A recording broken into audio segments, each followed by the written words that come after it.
segunda casa será maior que a primeira. Olá, bom dia, graça e paz, família de Deus.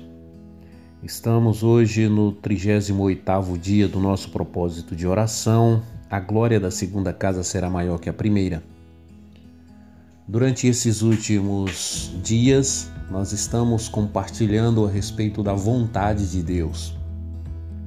E falaremos sobre amor, graça e comunhão. O tema de hoje é comunhão. A vida espiritual, ela é fundamentada na comunhão. Porque o Pai, o Filho, o Espírito Santo e a Igreja somos um no mesmo Espírito, na mesma visão, no mesmo entendimento, na mesma comunhão. Porque comunhão é a ação ou o efeito de comungar, de realizar ou desenvolver alguma coisa em conjunto. E é isso que é o propósito, é a vontade de Deus, é que tenhamos comunhão com Ele, é viver em harmonia, de uma maneira que um pode sentir o que o outro sente, pensar o que o outro pensa, agir como o outro age, é ter uma identificação, ter uma comunhão de pensamentos. Ali passa a operar uma profunda ligação, um compartilhamento. Isso é a comunhão, é uma unidade. E esse é o propósito, essa é a vontade de Deus para conosco. Na família de Deus é algo que precisa estar intrínseco, precisa estar ligado, precisa estar unido. É nós no Senhor e nós com os nossos irmãos. Por isso que o projeto de Deus se fundamenta na família. Vocês perguntam qual que é a vontade de Deus? A vontade de Deus é estabelecer uma família. Uma família com quem ele possa ter comunhão, com quem ele possa viver o ambiente de igual modo, da mesma maneira, sem acepção, sem distância, sem barreira. Por isso que o Salmo de número 133 diz: como é bom e agradável quando os irmãos convivem em união.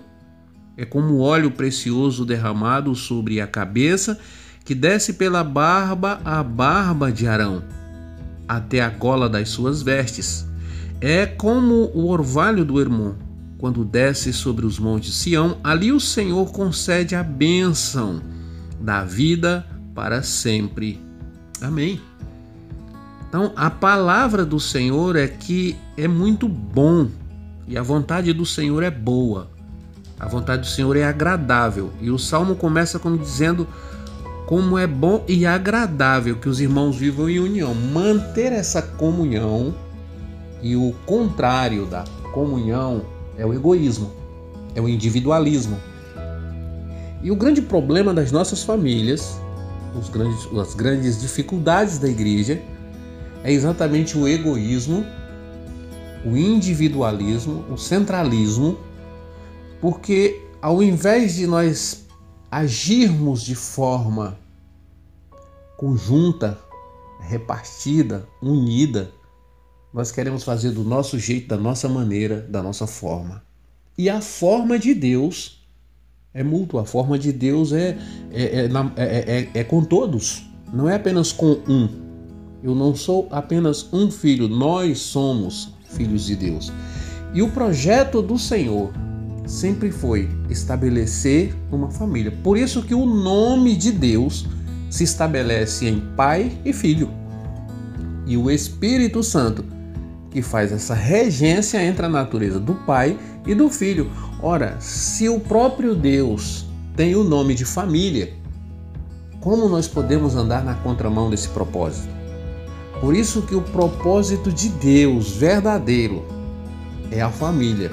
E toda vez que nós ignoramos a família, todas as vezes que nós desprezamos o papel de pai, ou ignoramos o papel de mãe, não respeitamos o papel de filho, nós estamos indo contra a vontade de Deus. Por isso que Deus detesta o divórcio.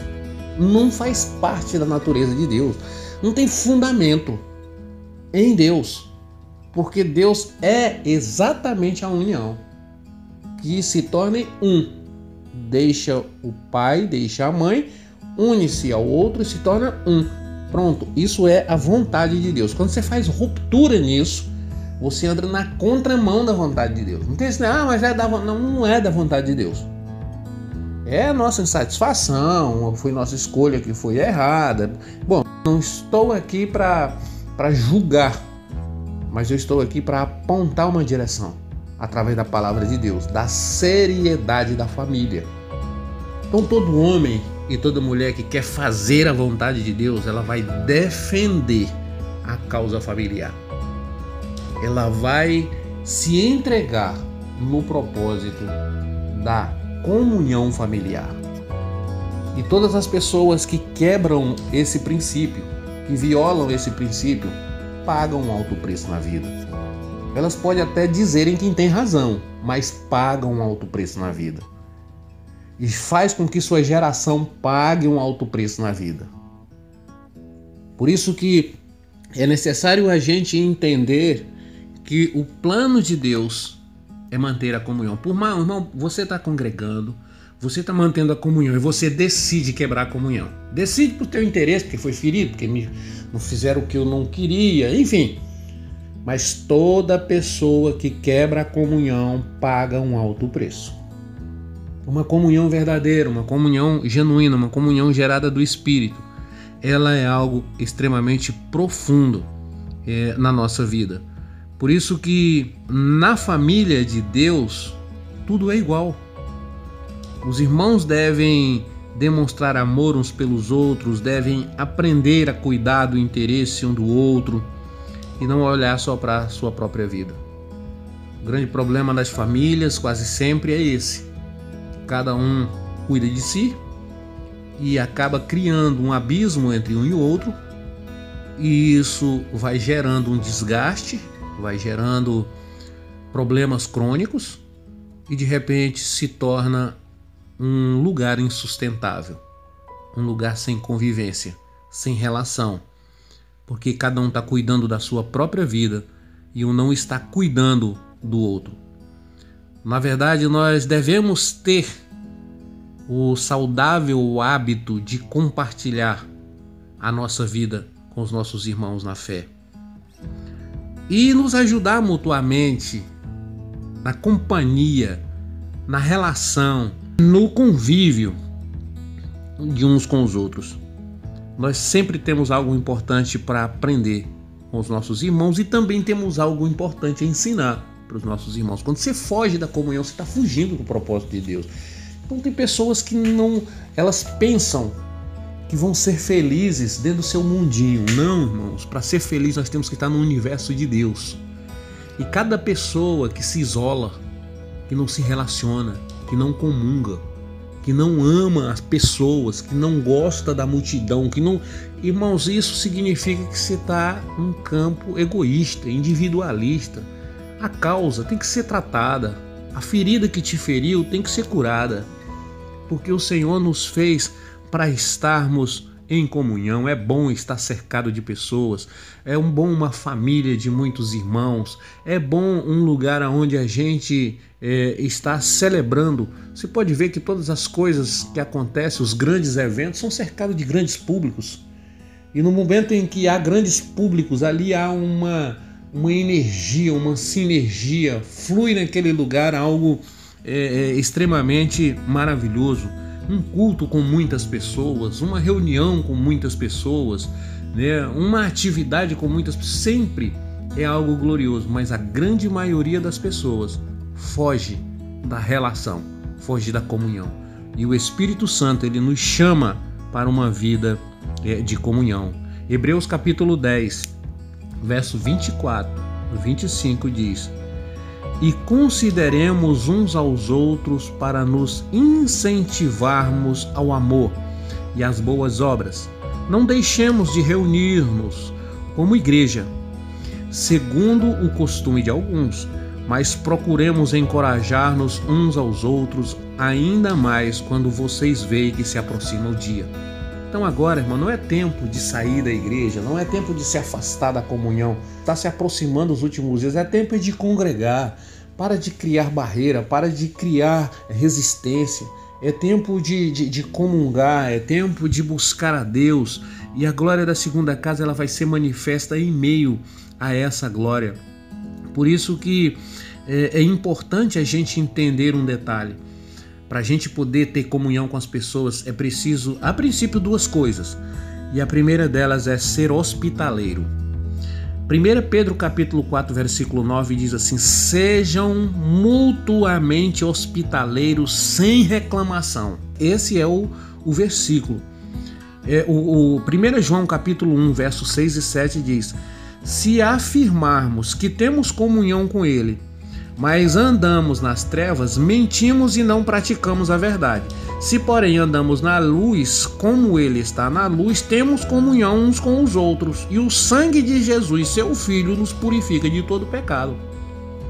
E diz, se nós afirmamos que temos comunhão com Deus e não temos comunhão com os nossos irmãos, nós estamos mentindo.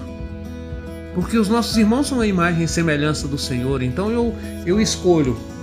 Por isso que o diabo trabalha com facções, trabalha com divisões.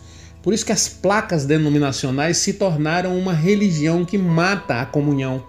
Porque o irmão só tem comunhão se for com o crente da minha igreja, como se a igreja fosse dele. A minha igreja que é a boa. Irmãos, vamos tirar da nossa cabeça essa visão religiosa mesquinha, egoísta, de achar que um pequeno grupo tem algum tipo de vantagem sobre o outro com relação a Deus, sendo que nós temos um Deus que não faz acepção de pessoas. Não existe isso. Isso é o diabo trabalhando contra a igreja, dividindo, separando. Pessoas que às vezes, porque têm um entendimento teológico um tanto diferenciado do outro, pronto, já se põe melhor, mais importante. E isso quebra a comunhão. Não existe ninguém melhor, não existe ninguém mais importante. Existe uma família de Deus que precisa amar a Deus sobre todas as coisas e amar o próximo como a si mesmo. Então eu não tenho que ter essa coisa arraigada no meu coração. Isso só quebra a comunhão. Isso só nos distancia, isso só nos afasta. Que Deus esteja quebrando essas barreiras do nosso coração. E para isso eu preciso ser hospitaleiro. Hospitaleiro, eu costumo dizer que essas duas palavras, hospedeiros e hospitaleiros, está falando de hóspede, está falando de lugar que hospeda alguém. Um é o hotel, ele recebe as pessoas, independente de quem quer que seja. Ele recebe as pessoas que chegam ali e que se hospedam. O outro é o hospital. Independente de qualquer coisa, a pessoa se hospeda ali para um tratamento, está doente, não interessa se é pobre, se é rico, se é magro, se é gordo, não interessa. Ele chega e se hospeda. Então, o coração de uma pessoa que anda em comunhão, ele é hospitaleiro. O coração dele é um hospital, pronto para curar as pessoas, pronto para ajudar as pessoas. E o coração dele é um hotel. Ele hospeda, ele deixa as pessoas se achegarem, se aproximarem, terem comunhão, viverem ali aquele ambiente pessoal com a gente. E isso significa a comunhão, está ligada à hospedaria, à hotelaria. Isso é o que 1 Pedro está dizendo. Ele diz, olha, sejam mutuamente hospedeiros sem reclamação. E a gente gosta de reclamar das pessoas, reclamar das visitas, reclamar da família. E o Pedro está dizendo, vocês não reclamem, muito pelo contrário, hospedem, sejam gentis, cuidem.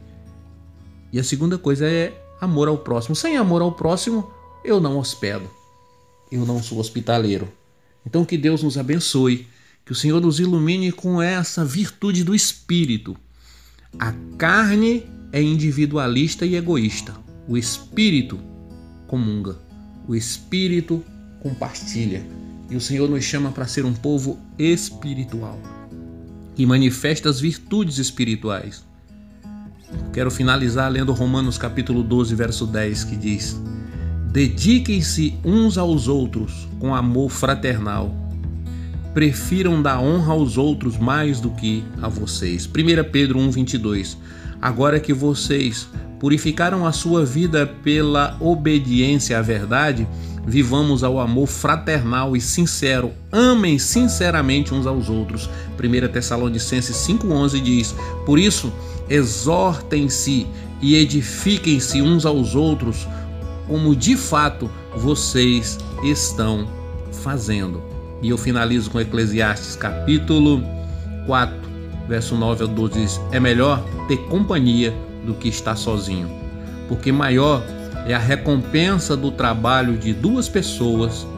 Se um cair, o amigo pode ajudá-lo a levantar-se, mas pobre do homem que cai e não tem quem o ajude a levantar-se. E se dois dormirem juntos, vão manter-se aquecidos. Como, porém, manter-se aquecido sozinho? Um homem sozinho pode ser vencido, mas dois conseguem defender-se. Um cordão de 3 dobras não se rompe com facilidade. Então você, junto com o Pai, o Filho e o Espírito Santo, será forte e prevalecerá nos dias maus.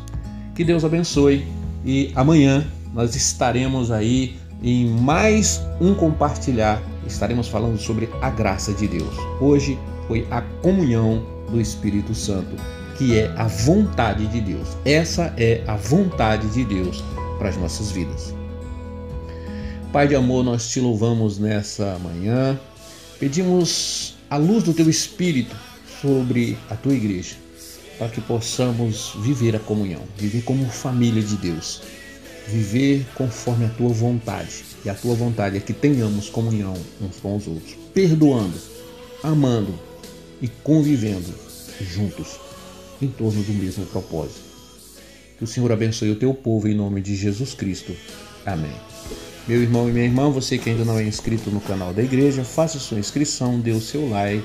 Deus te abençoe e que o Senhor te dê a paz. Compartilhe essas mensagens e que a luz do Espírito Santo resplandeça sobre ti. Amém. Até amanhã, com a graça de Deus.